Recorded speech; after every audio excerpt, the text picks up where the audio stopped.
ইরানের জন্য আমাদের হুমায়ুন কবির কি বলে গেছে এই ভিডিওটিতে অবশ্যই শুনে যান, তারপর আমি কিছু বলছি।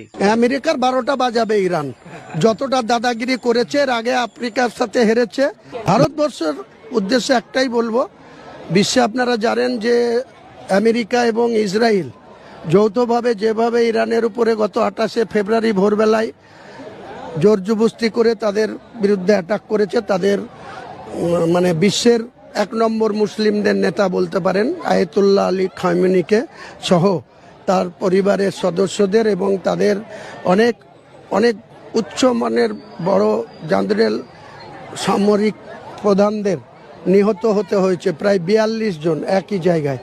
তো সেটার ওরা ভেবেছিল যে আয়াতুল্লাহ আলী খামেনিকে মেরে দিতে পারলেই ইরান আমেরিকার কাছে বশ্যতা স্বীকার করবে, কিন্তু ইরান বশ্যতা স্বীকার করেনি। তার দ্বিতীয় ছেলে, তার জায়গা স্থলভিত্তিক হয়েছে মুস্তফা ভিডিওটি ভালো আলী লাগলে শেয়ার করে খামেনি। দিন।